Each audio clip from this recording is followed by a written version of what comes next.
আমন্ত্রণ রাতের বাংলাদেশে। শুরুতেই জানাবো শিরোনামগুলো। আগামী 5 আগস্ট বিকেলে জুলাই ঘোষণাপত্র। উপস্থিত থাকবে গণঅভ্যুত্থানের সব পক্ষ। সবে স্বাক্ষর করবে প্রত্যাশা তথ্য উপদেষ্টা। আশা রাখি যে 5 আগস্টের আগে এই ডকুমেন্টটা স্বাক্ষরিত হবে সকল দল কর্তৃক। জুলাই সনদের আইনি ভিত্তি থাকতে হবে। জুলাই সনদের ভিত্তিতেই পরবর্তী নির্বাচনটি হতে হবে। আমরা নির্বাচিত সংসদের হাতে এই সংস্কার কার্যক্রম ছেড়ে দিব না। শহীদ মিনারে এনসিপির ইশতেহার কাল। জুলাই সনদ মেনেই নির্বাচনের দাবি। গণকবরে সমাহিত শহীদদের পরিচয় শনাক্ত হচ্ছে, জানালেন আসিফ মাহমুদ। বিদেশ থেকে আসা আতেল রাজনীতির গতি প্রকৃতি নিয়ন্ত্রণ করতে চায়, অভিযোগ বিএনপি নেতাদের। অনির্বাচিতদের দিয়ে সংবিধান সংশোধনের সুযোগ নেই। নির্বাচনের মাধ্যমে গণতান্ত্রিক সরকার জরুরি, যুগান্তরের আলোচনায় বিশিষ্টজনরা। এনএসইউর সেমিনারে স্বৈরাচার রুখতে দানবীয় ব্যবস্থা পরিবর্তনের তাগিদ।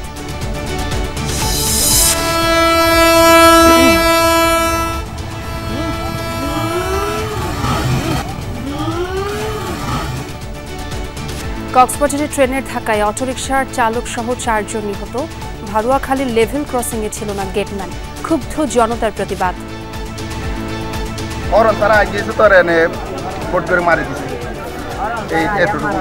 ঘটনাস্থলে আসার পরে 4 জনের লাশ শনাক্ত করছে। স্থানীয় লোকজন 4 জনই ঘটনাস্থলে মারা গেছে।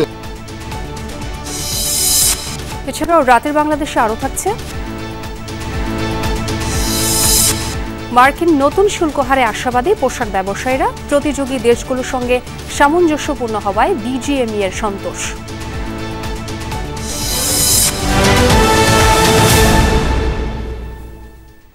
এতক্ষণ শিরোনাম দেখছিলেন, আর আপনাদের সঙ্গে আছে আমি ছোঁয়া খন্দকার। 5 আগস্ট ঘোষিত হবে জুলাই ঘোষণাপত্র।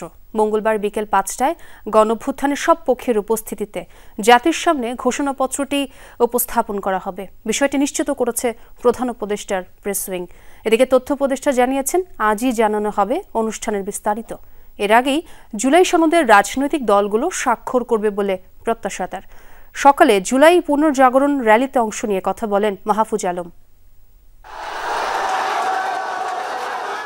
ঠিক 1 বছর আগে আওয়ামী লীগ সরকারের পতনের দাবিতে ফুঁসে ওঠে পুরো দেশের মানুষ। ক্ষমতায় টিকে থাকতে সাধারণ মানুষের উপর বিভিন্নভাবে বল প্রয়োগ করে আওয়ামী লীগ। সবকিছুকে পেছনে ফেলে সফল হয় জুলাই অভ্যুত্থান। ছাত্র জনতার এই অভ্যুত্থানের স্মৃতিকথা সবাইকে মনে করানোর পাশাপাশি জুলাই আন্দোলনের চেতনা ছড়িয়ে দিতেই 1 বছর পরে তথ্য মন্ত্রণালয়ের আয়োজনে জুলাই পুনর্জাগরণ র্যালি। আয়োজন বর্ণিল করতে নানা রঙের প্ল্যাকার্ড নিয়ে অংশ নেন তথ্য মন্ত্রণালয় সংশ্লিষ্ট বিভিন্ন অধিদপ্তরের কর্মকর্তা ও কর্মচারীরা। ওসমানী স্মৃতি মিলনায়তন থেকে পদযাত্রা শুরু হয়ে শহীদ মিনারে শেষ হয়। তথ্য উপদেষ্টা নিজেও ছিলেন র্যালিতে। বলেন, জুলাই আন্দোলন সফল হওয়ার মাধ্যমে বাংলাদেশের এক নতুন পর্ব শুরু হয়েছে। এ সময় তিনি জুলাই ঘোষণাপত্র নিয়েও কথা বলেন। আশা করি যে 5 আগস্টের মধ্যে আপনারা দেখতে পাবেন, আজকে হয়তো ঘোষণা হবে যে 5 আগস্টে বা এর আগেও হয়তো জুলাই ঘোষণাপত্র ঘোষিত হতে যাচ্ছে। এবং জুলাই ঘোষণাপত্রের মাধ্যমে এই জুলাই গণ অভ্যুত্থান যারা করেছেন, যে ছাত্র জনতা, তারা তাদের একটা ডিক্লারেশনের মাধ্যমে একটা দালিলিক প্রমাণ থাকবে যে আসলে আমরা কোন কোন অ্যাসপাইরেশন এবং কোন কোন ঐতিহাসিক পরিস্থিতির কারণে এখানে এসে উপনীত হয়েছিলাম। ফ্যাসিবাদের বিরুদ্ধে অবস্থান তুলে ধরতে জুলাই চেতনার উপর গুরুত্ব আরোপ করেন উপদেষ্টা। একটা কমন ডকুমেন্ট প্রস্তুতি চলছে, সেটা আমি মনে করি যে সকল দলের এক ধরনের কি বলা যায় কম্প্রোমাইজের ভিতর দিয়ে এখন এই একটা জায়গায় এসে পৌঁছেছে। এবং খুব শীঘ্রই আমরা মনে করি যে আমরা আশা রাখি যে 5 আগস্টের আগে এই ডকুমেন্টটা স্বাক্ষরিত হবে সকল দল কর্তৃক। তথ্য উপদেষ্টার এমন বক্তব্যের 2 ঘন্টা পরই সামাজিক যোগাযোগ মাধ্যমে উঠে আসে বাস্তবতা। প্রধান উপদেষ্টার প্রেস উইংয়ের পক্ষ থেকে জানানো হয়, 5 আগস্ট বিকেল 5টায় জাতির সামনে তুলে ধরা হবে জুলাই ঘোষণাপত্র। ঘোষণাপত্র উপস্থাপনের সময় গণ অভ্যুত্থানের সংশ্লিষ্ট সকল পক্ষই উপস্থিত থাকবে বলেও জানানো হয় প্রেস উইংয়ের পক্ষ থেকে। ভাস্কর ভাদুরী, যমুনা নিউজ, ঢাকা। ফ্যাসিস্ট সরকারের পতন হলেও ফ্যাসিবাদী ব্যবস্থার পতন হয়নি বলে মন্তব্য করেছেন জাতীয় নাগরিক পার্টির আহ্বায়ক নাহিদ ইসলাম। এক সংবাদ সম্মেলনে তিনি একথা বলেন। এ সময় তিনি জানান, রোববার শহীদ মিনারে এনসিপির সমাবেশে পাঠ হবে নতুন বাংলাদেশের ইশতেহার। এ সময় জুলাই ঘোষণাপত্রের সাংবিধানিক স্বীকৃতির দাবি জানান নাহিদ। শহীদ মিনারে ৩ আগস্ট জাতীয় নাগরিক পার্টির ঘোষিত সমাবেশের আগে শনিবার এনসিপির বাংলা মোটর কার্যালয়ে ছিল সংবাদ সম্মেলন। উঠে আসে সমাবেশ পরিকল্পনা, জুলাই সনদ, জুলাই ঘোষণাপত্র সহ নানা বিষয়। জুলাই গণ অভ্যুত্থানের 1 বছর পূর্তিতে সংবাদ সম্মেলনে এনসিপির আহ্বায়ক নাহিদ ইসলাম বক্তব্য রাখেন। উত্তর দেন সমসাময়িক ইস্যুতে করা প্রশ্নের। শহীদ মিনারের সম্মেলন প্রসঙ্গে বলেন, আগামীকাল নতুন বাংলাদেশের ইশতেহার পাঠ হবে, ঘোষণা আসবে দেশ গঠনে কর্মসূচিরও। এ সময় ছাত্রদলকে শাহবাগে কর্মসূচি স্থানান্তর করায় ধন্যবাদ জানান নাহিদ। ফ্যাসিবাদী সরকারের পতন হলো, ফ্যাসিবাদী ব্যবস্থার পতন এখনো হয়নি। ফলে নতুন রাজনৈতিক বন্দোবস্তের বা নতুন বাংলাদেশের বিনির্মাণের যে লড়াই, সেটি আমাদেরকে এখনো চালিয়ে যেতে হচ্ছে। ফলে সেই নতুন বাংলাদেশের জন্য আমাদের যে কর্মসূচি, আমাদের যেই রাষ্ট্র ভাবনা রূপকল্প, আমরা সেটি প্রকাশ করব। জুলাই সনদের আইনি স্বীকৃতি, জুলাই ঘোষণাপত্রের সাংবিধানিক স্বীকৃতির দাবিও জানান তিনি। বলেন, জুলাই সনদের ভিত্তিতেই আগামী নির্বাচন ও সংসদ গঠিত হতে হবে। জুলাই সনদের আইনি ভিত্তি থাকতে হবে। জুলাই সনদের ভিত্তিতেই পরবর্তী নির্বাচনটি হতে হবে। আমরা নির্বাচিত সংসদের হাতে এই সংস্কার কার্যক্রম ছেড়ে দেব না, বরং জুলাই সনদের ভিত্তিতেই আগামীর সংসদ গঠিত হবে বা গণপরিষদ গঠিত হবে। ফলে এবং এই অন্তর্বর্তী সরকারের সময় থেকেই জুলাই সনদটি কার্যকর করতে হবে। নাহিদ ইসলাম বলেন, জুলাই অভ্যুত্থানের 1 বছর হয়ে গেলেও এখনো আকাঙ্ক্ষার পূর্ণতা আসেনি। বৈষম্য বিরোধী, দুর্নীতিমুক্ত বাংলাদেশের। মাইনুল মারুফ, যমুনা নিউজ, ঢাকা। পদ্ধতিগত কিছু মতানৈক্য আছে, সেটা কাটিয়ে উঠলে 8 আগস্টের মধ্যে চূড়ান্ত জুলাই সনদ ঘোষণা করা হবে বলে জানিয়েছেন স্থানীয় সরকার উপদেষ্টা আসিফ মাহমুদ সজীব ভুঁইয়া। রাজধানীর শিল্পকলা একাডেমিতে বৈষম্য বিরোধী ছাত্র আন্দোলনের এক অনুষ্ঠানে কথা জানান তিনি। বলেন, জুলাই গণঅভ্যুত্থানের পর কি হবে তা কোনো রাজনৈতিক শক্তির কাছে লিখিত ছিল না। আসিফ মাহমুদ বলেন, গণকবরে যে জুলাই শহীদরা সমাহিত, তাদের ডিএনএ টেস্ট করে শনাক্ত করা হবে। তাদের পরিবারের কেউ নিয়ে যেতে চাইলে সংশ্লিষ্ট কর্তৃপক্ষের সাথে কথা বলা হবে। তিনি জানান, 6টি মরদেহ এখনও ঢাকা মেডিকেল কলেজ হাসপাতালের মর্গে আছে। হয়তো বেশি দিন রাখা সম্ভব হবে না। আগামী 4 আগস্ট তাদের দাফন করা হবে। বৈষম্য বিরোধী ছাত্র আন্দোলন জুলাই গণঅভ্যুত্থানের সেন্ট্রাল কানেক্টিং পয়েন্ট বলে উল্লেখ করে এই উপদেষ্টা বলেন, পরবর্তীতে অনেকেই এই ব্যানারটিকে মিসইউজ করেছে। এমন একটা প্রকল্প হাতে আছেন এবং উপস্থিত যারা আছেন গণমাধ্যম, বোঝাপড়াটাই গুটিকত ছাত্রের ছিল না। পদ্ধতিগত কিছু বিষয় নিয়ে মতানৈক্য আছে, সেগুলোর মতৈক্যে যদি রাজনৈতিক দলগুলো পৌঁছাতে পারে, তাহলে আশা করি 8 আগস্টের মধ্যে জুলাই সনদ, যেটা আমরা বলছি জুলাই চার্টার, সেটার বিষয়ে একটা চূড়ান্ত ঘোষণা, চূড়ান্ত একটা বোঝাপড়ায় আসা সম্ভব হবে। কার্যক্রম নিষিদ্ধ দল আওয়ামী লীগের বিভিন্ন গুপ্ত মিটিং আইন শৃঙ্খলায় প্রভাব ফেলবে না, এমনটাই জানিয়েছেন স্বরাষ্ট্র উপদেষ্টা মোহাম্মদ জাহাঙ্গীর আলম চৌধুরী। বলেন, ষড়যন্ত্রের সাথে আইন শৃঙ্খলা বাহিনীর যারাই যুক্ত থাকবে তাদের ছাড় দেয়া হবে না। জুলাই আন্দোলনে শহীদদের গণকবর প্রসঙ্গে উপদেষ্টা জানান, রায়েরবাজার বধ্যভূমিতে গণকবর দেয়া শহীদদের মরদেহ পরিবার চাইলে অন্য কোথাও সমাহিত করতে পারবে। গত বছর আগস্টের এ সময় পুলিশের গুলিতে নিহত হয় ছাত্র জনতা সহ অসংখ্য সাধারণ মানুষ। তাদের অনেককে বিভিন্ন জায়গায় দেয়া হয় গণকবর। জুলাই আন্দোলনে শহীদদের গণকবর জিয়ারত করতে রায়েরবাজার বধ্যভূমিতে যান স্বরাষ্ট্র উপদেষ্টা। তিনি জানান, শহীদদের শনাক্তে প্রয়োজনে মরদেহ তোলা হবে। যাদের বিরুদ্ধে তাদের তো আইনের আওতায় ব্যবস্থা আনা হচ্ছে, যারা এই গণকবরে এখানে যাদের এই অন্যায় যারা করছে সবাই আমরা আইনের আওতায় নিয়ে আসতেছি। কবর উঠানো হোক রাজি হয় নাই, এখন মোটামুটি তারা সবাই রাজি হয়েছে। যদি তারা সবাই রাজি হয়ে যায়, তাদের ডেড বডি আমরা শনাক্ত করব, এবং যদি কেউ ডিএনএর মাধ্যমে, আর যদি কেউ এখান থেকে তাদের গ্রামের বাড়িতে নিয়ে যেতে চায়, ওটাও আমরা তাদের অ্যালাউ করব। এর আগে রাজধানীর মোহাম্মদপুর থানা পরিদর্শন করেন তিনি। এ সময় তিনি আওয়ামী লীগের বিভিন্ন অঙ্গ সংগঠনের গুপ্ত মিটিং নিয়েও কথা বলেন। যে বাহিনী যে জড়িত থাকবে কাউকেই ছাড় দেওয়া হবে না, সবারই আইনের আওতায় নিয়ে আসা হবে। আর যেহেতু আপনারা বললেন যে তাদের কার্যক্রম নিষিদ্ধ করা হয়েছে এবং তারাও যদি কোনো রকমের অপকর্ম করতে চায় কোনো রকমের ছাড় পাবে না। এ সময় তিনি গণমাধ্যম কর্মীদের কোনো ঘটনার প্রকৃত কারণ তুলে ধরার আহ্বান জানান। মিডিয়া সত্য প্রচার করার জন্যই কিন্তু এই পর্যন্ত আগায় গেছে। হাসিবুল করিম বিজয়, যমুনা নিউজ, ঢাকা। আগস্ট মাসের সব কর্মসূচি ঘিরে ব্যাপক নিরাপত্তা নেওয়া হয়েছে বলে জানিয়েছে পুলিশ। কর্মকর্তারা জানান, বিশৃঙ্খলা প্রতিরোধে নগরী জুড়ে বিশেষ অভিযান পরিচালনা করা হচ্ছে। সকালে ডিএমপি মিডিয়া সেন্টারে আয়োজিত সংবাদ সম্মেলনে এসব কথা জানান কর্মকর্তারা। এ সময় কয়েকটি চাঞ্চল্যকর মামলার অগ্রগতির তথ্যও জানায় ডিএমপি। রাজধানীর পল্টন এলাকায় র্যাব পরিচয়ে ডাকাতির ঘটনায় ৮ জনকে সরঞ্জাম সহ গ্রেফতার করেছে পুলিশ। এ প্রসঙ্গে আয়োজিত সংবাদ সম্মেলনে গুরুত্ব পায় চলতি মাসের নিরাপত্তা ইস্যু। কর্মকর্তারা জানান, নগরীর বিভিন্ন এলাকায় বাসা বাড়ি ও বস্তিতে অভিযান পরিচালনা করছে ডিএমপি। আপাতত সরকারের সময় অনেক নেতা কর্মী বা যারা আছে যে তাদের হয়তো অনেক ফ্ল্যাট আছে, যারা এক একজনের নামে 5টা 7টা 8টা করে, যেটা তাদেরকে হয়তো এখানে রাখার ব্যবস্থা করা হয়। এসব প্রত্যেকটা জায়গায় ইভেন যে কিছু বস্তি এলাকা আছে বা যেগুলো যেখানে হয়তো যে এই ধরনের তৎপরতা চলতে পারে, যেটা নাশকতা, তো এই ধরনের প্রত্যেকটা জায়গায় কিন্তু আমরা কাজ করছি এবং প্রত্যেকটা চিরুনি অভিযান চলতেছে। সংবাদ সম্মেলনে জানানো হয়, মিটফোর্ড হাসপাতালের সামনে সোহাগ হত্যাকাণ্ডের ঘটনায় আরও 2 জনকে গ্রেফতার করা হয়েছে। এ নিয়ে এই মামলায় মোট 14 জনকে গ্রেফতার করল আইনশৃঙ্খলা বাহিনী। একই সঙ্গে গুলশানে চাঁদাবাজির ঘটনায় ব্যবহৃত মোটরসাইকেল উদ্ধারের কথা জানান কর্মকর্তারা। এই যে ঘটনা, সেটার প্রেক্ষিতে যে মামলা হয়েছিল, সেই মামলায় মোট 19 জন এজাহারভুক্ত আসামি ছিল এবং 20 থেকে 25 জন অজ্ঞাতনামা আসামি ছিল। এজাহার নামে 19 জনের মধ্যে 9 জন আমরা গ্রেফতার করতে সক্ষম হয়েছি এবং ঘটনার সময় যে নির্দয়ভাবে যে পাথর নিক্ষেপকারী অভি, তাকেও আমরা গ্রেফতার করেছি। আগামীকাল শাহবাগ, সোহরাওয়ার্দী উদ্যান ও জাতীয় শহীদ মিনারে বিভিন্ন সংগঠনের পৃথক কর্মসূচি থাকায় এদিন কয়েকটি সড়ক এড়িয়ে চলার আহ্বান জানিয়েছে ডিএমপি। যে সংখ্যাগুলো আছে, সংখ্যার ব্যাপারে মার্কেটে যেটা প্রচলিত আছে যে এই সময় কি হবে না হবে, এইসব বিষয়গুলো নিয়ে পুলিশ খুবই অ্যাক্টিভ। রিয়াজ রায়হান, যমুনা নিউজ, ঢাকা। বিদেশ থেকে কিছু আতেল এসে দেশের রাজনীতির গতি প্রকৃতি নিয়ন্ত্রণ করতে চায়, এমন অভিযোগ করে বিএনপি নেতারা বলেছেন, পৃথিবীর কোথাও অনির্বাচিত ব্যক্তিদের মাধ্যমে সংবিধান সংশোধন করা হয় না।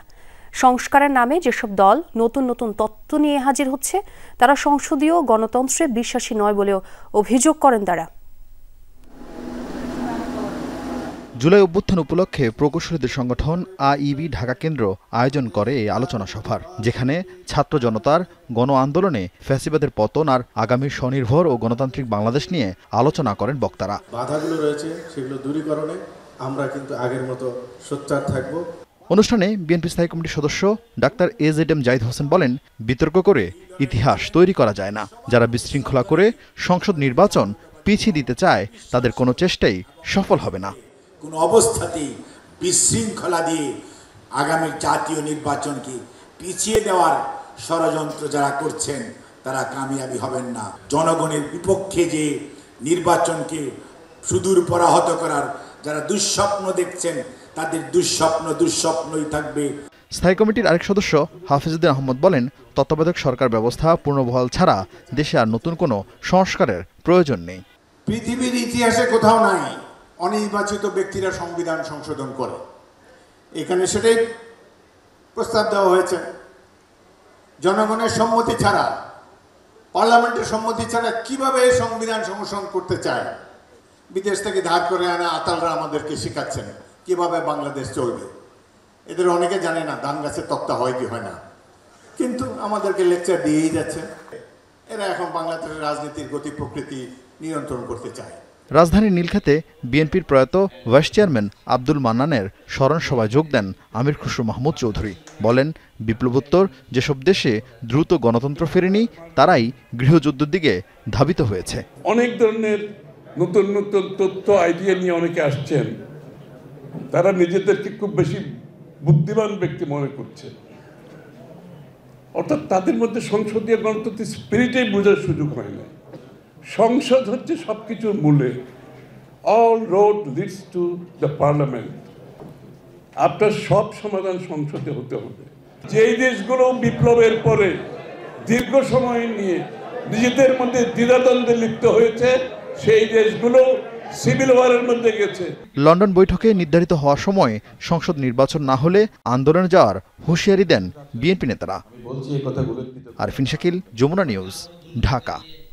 আন্তর্জাতিক অপরাধ ট্রাইব্যুনালে শেখ হাসিনার মামলার সূচনা বক্তব্য এবং প্রথম সাক্ষ্য গ্রহণ আগামীকাল। আদালতের অনুমতি সাপেক্ষে সরাসরি সম্প্রচার করা হবে বিচার কাজ। প্রথম দিন ট্রাইব্যুনালে সাক্ষ্য দেবেন জুলাই আন্দোলনের আহতরা। এসব তথ্য নিশ্চিত করেছেন ট্রাইব্যুনালের প্রসিকিউটর গাজী MH তামিম। গত 10 জুলাই আন্তর্জাতিক অপরাধ ট্রাইব্যুনাল জুলাই আগস্টের মানবতাবিরোধী অপরাধের মামলায় শেখ হাসিনা সহ 3 জনের বিচার শুরুর আদেশ দেন। মামলা থেকে আসামিদের অব্যাহতির আবেদন খারিজ করে বিচারপতি মোহাম্মদ গোলাম মর্তুজা মজুমদারের নেতৃত্বে গঠিত 3 সদস্যের আন্তর্জাতিক অপরাধ ট্রাইব্যুনাল 1 এই আদেশ দেন। এ মামলায় শেখ হাসিনা ও আসাদুজ্জামান খান কামাল পলাতক। অন্যদিকে সাবেক আইজিপি চৌধুরী আব্দুল্লাহ আল মামুন অপরাধ স্বীকার করে রাজ সাক্ষী হয়েছেন।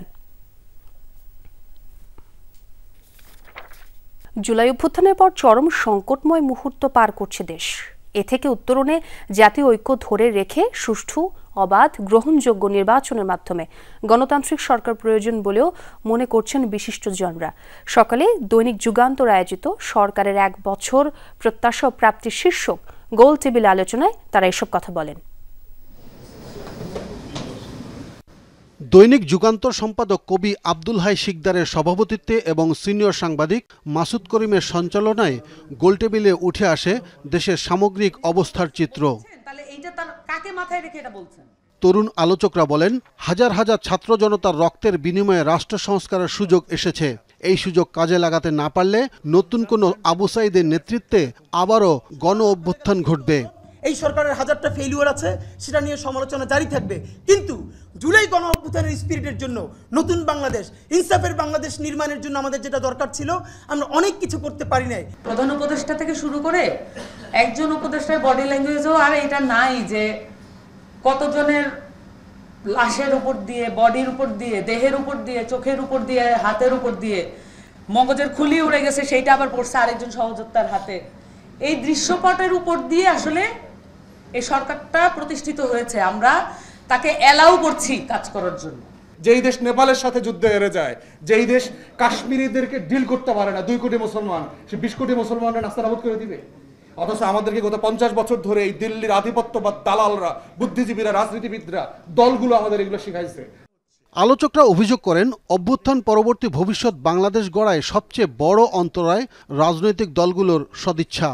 একটা ভালো ইলেকশনের দিকে দেশ যাক, যারা ক্ষমতায় আসে তারা অ্যাকাউন্টেবল থাকবে। আপনি যদি গণতন্ত্র মানেন, মানবাধিকার মানেন এবং এই যে আমাদের এই যে সরকার পরিবর্তন সিস্টেমটাকে মানেন, তাহলে সরকার পরিবর্তন হবে থ্রু ইলেকশন। এর বাইরে কোনো বিকল্প নেই। মোদি পার্লামেন্টে ম্যাপই দিয়ে দিয়েছে যে অখণ্ড ভারতের মানচিত্র। সুতরাং সেই বিপদের মধ্যে আমরা আছি। আমরা এই ব্যাপারেও আমাদেরকে জনসচেতনতা তৈরি করতে হবে ট্রু প্যাট্রিয়টিজমের জন্য। ইন্ট্রিম গভর্নমেন্ট যদি ভালো সার্ভিস দিতে পারতো, যদি ডেলিভার করতে পারতো, এই সরকার যদি 5 বছর থাকতো, বিএনপিরও সাধ্য ছিল না এই সরকারকে হটানো। অপ্রয়োজনীয় কর্মকাণ্ডের মধ্যে নিজেদেরকে যুক্ত করে প্যাচগোছ লাগিয়ে দিতে, এখন নিজেরাও চলতে পারে না, দেশকেও চালাতে পারে না। এইরকম একটা সমস্যায় আমরা বসে আছি। গোয়েন্দা ব্যর্থতা চূড়ান্ত পর্যায়ে উপনীত হয়েছে। আর ঢাকাতেই যদি 7 দিন ধরে 400 লোকের প্রশিক্ষণ হয়ে থাকে, তাহলে অন্যান্য জায়গাগুলোতে কি হয়েছে? গোপালগঞ্জের গোয়েন্দা ব্যর্থতা সীমাহীন। তো এই যে এগুলো কিসের সিমটম? দেশের ভবিষ্যৎ অর্থনীতি চরম হুমকির মুখে জানিয়ে ব্যবসায়ী নেতারা জাতীয় ঐক্যের তাগিদ দেন। যেন ট্যারিফটাকে 10 থেকে 12% মধ্যে আনা যায় কিনা, হ্যাঁ, তখন আমরা বলতে পারি যে ট্যারিফ বিজয় অর্জিত হয়েছে। সুখবর হচ্ছে ইনফ্লেশন কমছে। ইনফ্লেশন যদি কমে, ইন্টারেস্ট রেট যদি সিঙ্গেল ডিজিটে আসে বা অ্যাটলিস্ট 10% আসে, তাহলে বিনিয়োগ হবে, নাহলে হবে না।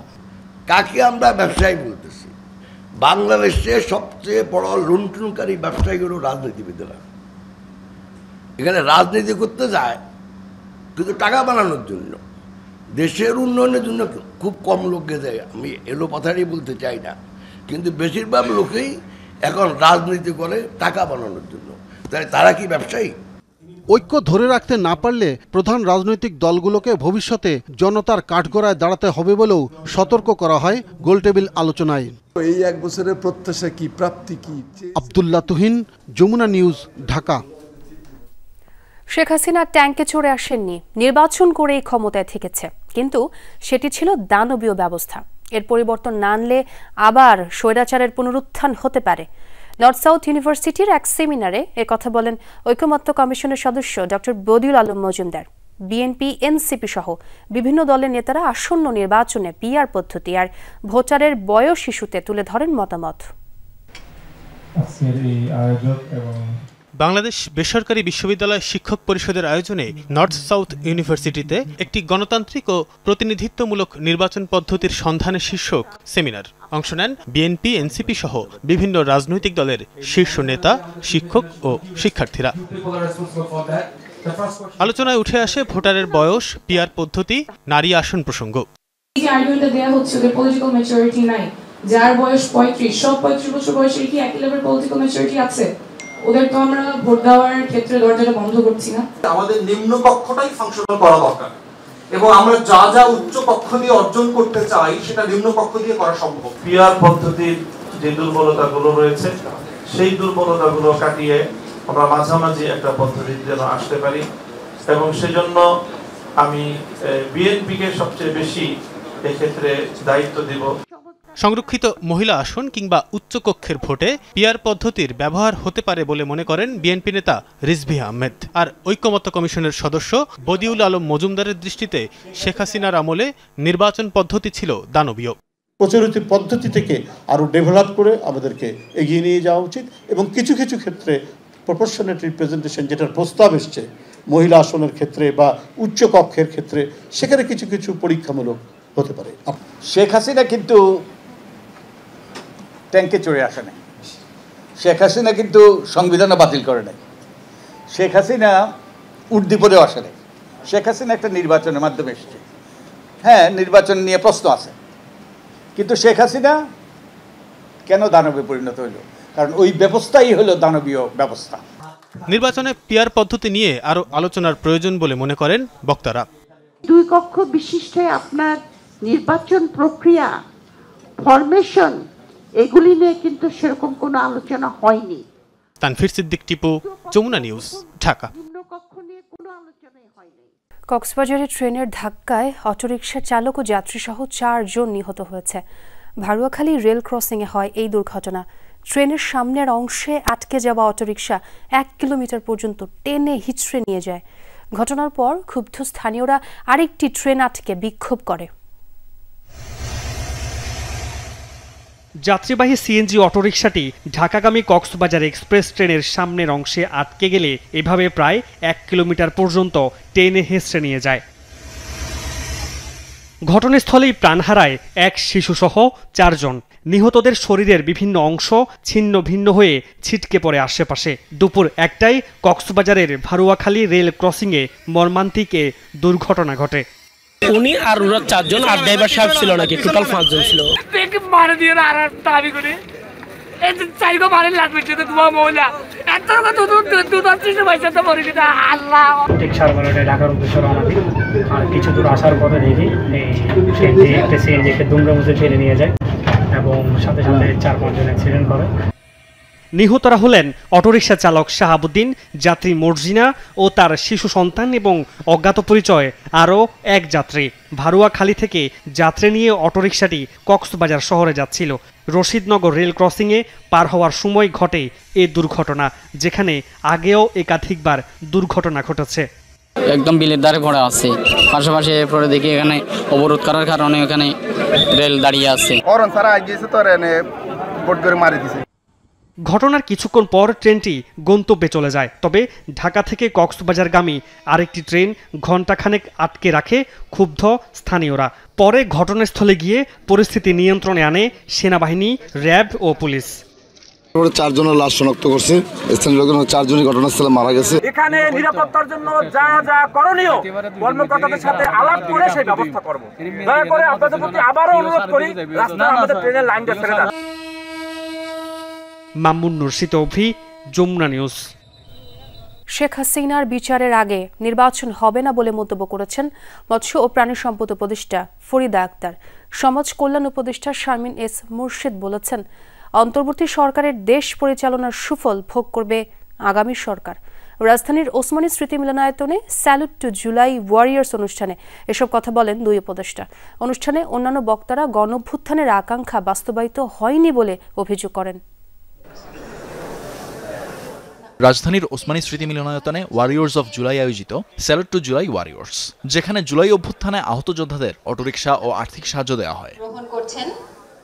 অনুষ্ঠানে বক্তারা বলেন যে আকাঙ্ক্ষা নিয়ে এই অভ্যুত্থান ঘটেছিল তার অধিকাংশই বাস্তবায়িত হয়নি। জুলাই যোদ্ধারা তাদের ন্যায্য অধিকারও পাচ্ছেন না বলে অভিযোগ করেন তারা।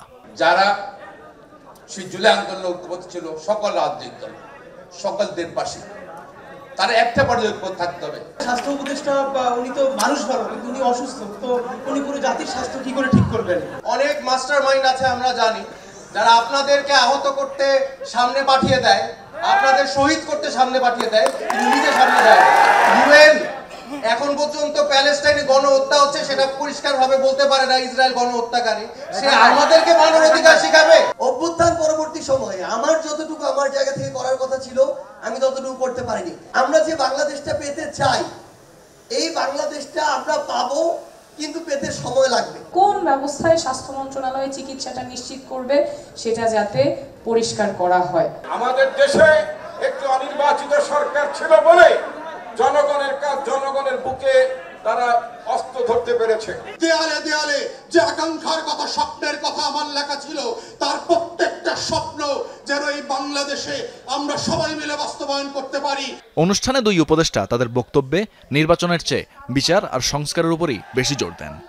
শেখ হাসিনার বিচার ছাড়া কোনো নির্বাচন হবে এটা আমি মনে করি তাকে যদি বিচার করতে না পারে তাহলে এই দেশের নির্বাচন হওয়া বা অন্য কোনো সরকার আসা, তাদের হাতে বিচারের ভার ছেড়ে দেয়া এই অন্তর্বর্তীকালীন সরকার তা করতে পারে। আর আপনাদের ছাড়া এই সরকার যেমন পারবে না, আগামী নির্বাচিত সরকারও পারবে না, এটা জেনে রাখবেন। যে কষ্টটা আমাদের মাথার উপর দিয়ে গেল, আগামী সরকার যারা দায়িত্ব নেবে তারা যদি সত্যি সততার সাথে, নিষ্ঠার সাথে সেই কাজগুলো করে, তারা আমাদেরকে ধন্যবাদ করবে। পরে অনুষ্ঠানে অংশ নেওয়া বক্তাদের হাতে তুলে দেওয়া হয় সম্মাননা স্মারক। তানভীর মৌসুম, যমুনা নিউজ, ঢাকা। ডক্টর ইউনূসের নেতৃত্বাধীন অন্তর্বর্তী সরকার আওয়ামী লীগের মতোই স্বৈরতান্ত্রিক আচরণ করছে। দ্রোহযাত্রায় বছর পূর্তির কর্মসূচিতে এমনই মন্তব্য করেছেন শিক্ষাবিদ, বুদ্ধিজীবী ও রাজনৈতিক নেতারা। শিক্ষাবিদ আনু মোহাম্মদ অভিযোগ করে বলেন, জনগণকে না জানিয়ে যুক্তরাষ্ট্রকে খুশি করতে সরকার গোপন চুক্তি করেছে। ফ্যাসিবাদীদের বিলোপ ও পাহাড় সমতলের সকল হত্যাকাণ্ডের বিচারের দাবিতে দ্রোহযাত্রায় অংশ নেন শিক্ষার্থী, শ্রমিক, জনতা। বিকেলে কেন্দ্রীয় শহীদ মিনারে এই আয়োজনের স্লোগান ছিল, জনবিধিবদ্ধ সতর্কীকরণ, জুলাই বিক্রির জন্য নহে। আলোচনায় অন্যায় ও নিপীড়নের বিরুদ্ধে দাঁড়িয়ে মানুষের অধিকার নিশ্চিতে দাবি জানায় জুলাই আন্দোলনের শিক্ষকরা। বলেন, নিপীড়ন মুক্ত বাংলাদেশ না হওয়া পর্যন্ত দ্রোহযাত্রা চলবে। ফ্যাসিবাদী ব্যক্তিকে উচ্ছেদ করেছিলাম, কিন্তু ফ্যাসিবাদী যে ব্যবস্থা, তার যে ভিত্তি, লুটেরা অর্থনীতি, লুটেরা পুঁজিবাদ, তাকে আমরা উচ্ছেদ করতে পারি নাই। শেখ হাসিনা ডেমোক্রেসির পরিবর্তন উন্নয়নের কথা বলতেন সবসময়। এখন ডক্টর ইউনূস বলছেন নির্বাচনের পরিবর্তনের তিনি সংস্কার করে এগুলো করবেন। এরকম নানা অজুহাত তিনি করছেন। যে বাংলাদেশটাতে আর বৈষম্য থাকবে না, নিপীড়ন থাকবে না, যে বাংলাদেশটা সবার হবে, সেই সবার হওয়ার বাংলাদেশটা যদি দখল করা যেত, তৈরি করা যেত, তাহলেই আসলে দ্রোহযাত্রা থামবে। অধ্যাপক আনু মুহাম্মদ অভিযোগ করেন, স্বৈরাচারী শাসন ব্যবস্থা এখনো বিলোপ হয়নি। ব্যক্তির পতন ঘটলেও অন্তর্বর্তী সরকারের মাঝেও স্বৈরতন্ত্রের ছায়া দেখা যাচ্ছে। যেভাবে অন্তর্বর্তী সরকার পরিচালিত হচ্ছে, তাতে আমরা অন্তর্বর্তী সরকারের উপরে শেখ হাসিনা সরকারের ছায়া দেখতে পাচ্ছি। সেই একই রকম স্বৈরতন্ত্র, একই রকম জনগণের উপরে বিভিন্ন ধরনের নিপীড়ন, একই রকম বৈষম্যমূলক ব্যবস্থা টিকিয়ে রাখা। জনগণকে না জানিয়ে মার্কিন যুক্তরাষ্ট্রের সঙ্গে করা চুক্তির সমালোচনা করেন 24-এর গণঅভ্যুত্থানের অগ্রণী এই শিক্ষক। মোহাম্মদ ইউনূসের ভাষা, যে এর বিরুদ্ধে যারা কথা বলবে তাদেরকে থামাতে হবে, এটা তো স্বৈরতন্ত্রের ভাষা। কি কারণে মোহাম্মদ ইউনূসের সরকার বিনা টেন্ডারে বিদেশি কোম্পানির হাতে চট্টগ্রাম বন্দর তুলে দেবে? ঠিক হাসিনা সরকারের মতো। মার্কিন যুক্তরাষ্ট্রের সাথে যে আলোচনা হবে, যে চুক্তি হবে, সেটা প্রকাশ করা যাবে না। এই যে নন ডিসক্লোজার এগ্রিমেন্ট বলে একটা কথা আছে, যে এটা প্রকাশ করা যাবে না, সেটাই চুক্তি, এবং সেটাই এই সরকার করেছে।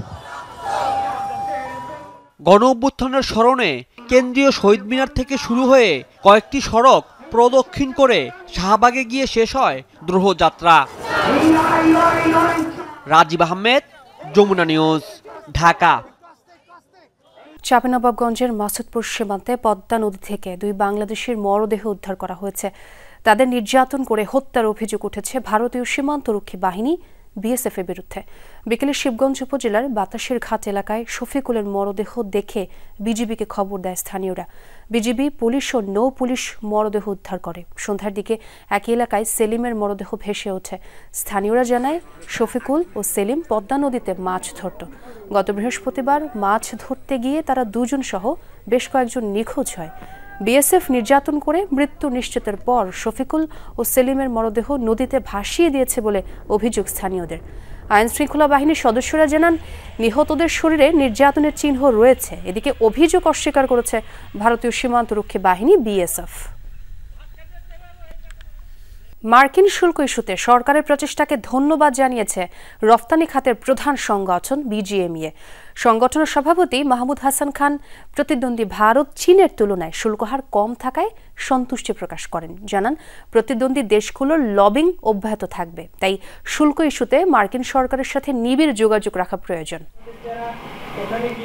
মার্কিন শুল্ক হার নিয়ে বিকেলে সংবাদ সম্মেলনের আয়োজন করে তৈরি পোশাক খাতের উদ্যোক্তাদের সংগঠন বিজিএমইএ। আনুষ্ঠানিকভাবে প্রথমবারের জন্য নানা দর কষাকষি শেষে মার্কিন পাল্টা শুল্ক হার 20% থাকায় আনুষ্ঠানিকভাবে সন্তুষ্টি প্রকাশ করেন উদ্যোক্তারা।